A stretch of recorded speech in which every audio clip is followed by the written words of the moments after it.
Shalom, puji Tuhan.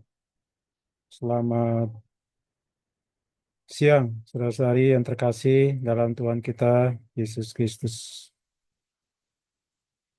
Khotbah kita di siang hari ini, saya ambil dari Injil Matius, pasal 3, ayat 13 sampai ayat 17. Dengan tema khotbah, Yesus dibaptis Yohanes. Puji Tuhan, saya bacakan Injil Matius, pasal 3, ayat 13 sampai ayat 17. Maka datanglah Yesus dari Galilea ke Yordan kepada Yohanes untuk dibaptis olehnya. Ayat 14, tetapi Yohanes mencegah dia, katanya, Akulah yang perlu dibaptis olehmu, dan engkau yang datang kepadaku. Ayat 15, lalu Yesus menjawab, katanya kepadanya, biarlah hal itu terjadi, karena demikianlah sepatutnya kita menggenapkan seluruh kehendak Allah. Dan Yohanes pun menurutinya.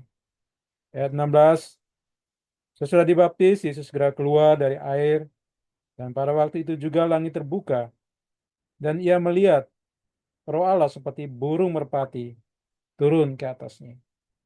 Ayat 17.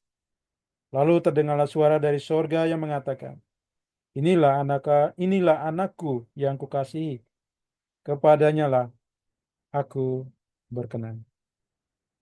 Puji Tuhan, saudara-saudari yang terkasih dalam Tuhan kita Yesus Kristus. Sebagai pendahuluan dalam Injil Matius pasal 3 ayat 13 sampai ayat 17.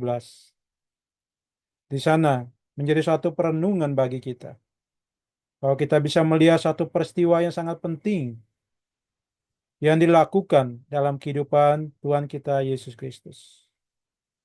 Di mana Tuhan Yesus dibaptis oleh Yohanes Pembaptis. Baptisan ini bukanlah suatu sekedar ritual, tetapi memiliki suatu makna yang begitu dalam bagi keselamatan kita semua untuk menggenapkan kehendak Allah.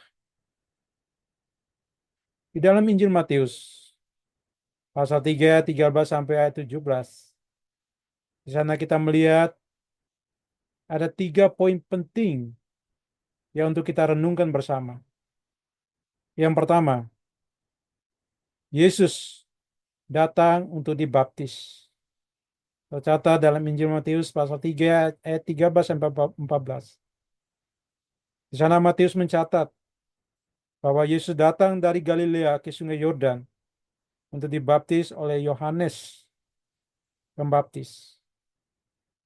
Namun, Yohanes sempat menolak karena merasa tidak layak. Yohanes tahu bahwa Yesus, dia sebagai Mesias, dia tidak berdosa. Tetapi Yesus memilih untuk dibaptis. Poin yang kedua, Tuhan mengatakan kepada Yohanes, biarlah hal itu terjadi.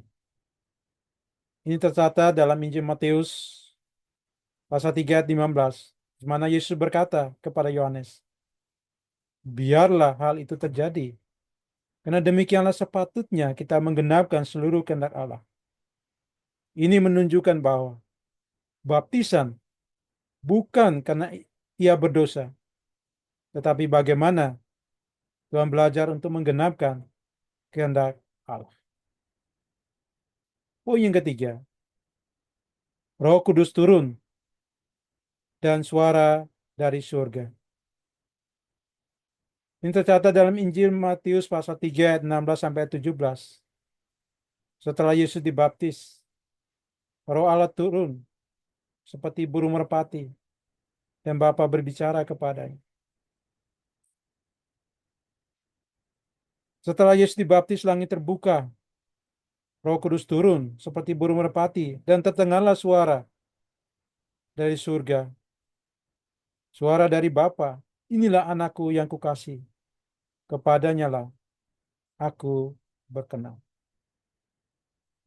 Saudara yang terkasih dalam Tuhan kita Yesus Kristus. melalui Injil Matius pasal 3 ayat 13 sampai 17. Ini menjadi satu perenungan bagi kita. Bagaimana kita bisa melihat bersama Tuhan Yesus sendiri yang memberikan satu teladan bagi kita, yaitu ketaatan. Ketaatan untuk melaksanakan kehendak. Seperti yang dikatakan di dalam kitab Filipi pasal 2 ayat 5, 6, 7 sampai 8. Di mana Rasul Paulus mengingatkan kita di Filipi pasal 2 ayat 5. Hendaklah kamu dalam hidupmu bersama menaruh pikiranmu dan perasaanmu yang terdapat juga dalam Kristus Yesus, yang walaupun dalam rupa Allah tidak menganggap kesetaraan dengan Allah itu sebagai milik yang harus dipertahankan, melainkan telah mengosongkan dirinya sendiri dan mengambil rupa seorang hamba dan menjadi sama dengan manusia. Dan dalam keadaan sebagai manusia ia telah merendahkan dirinya dan taat sampai mati, bahkan sampai mati di atas kayu salib. Itulah sebabnya Allah sangat meninggikan dia dan mengaruniakan kepadanya nama di atas segala nama. Ya 9. Puji Tuhan, saudara yang terkasih dalam Tuhan kita Yesus Kristus. Sini kita bisa melihat bersama dan merenungkan bagaimana Tuhan dia belajar taat, taat untuk melakukan kehendak Allah. Semoga melalui ayat ini menjadi suatu perenungan pembelajaran bagi kita.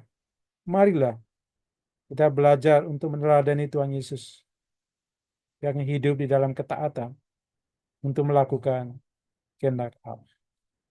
Puji Tuhan, Tuhan berkati kita semua. Amin.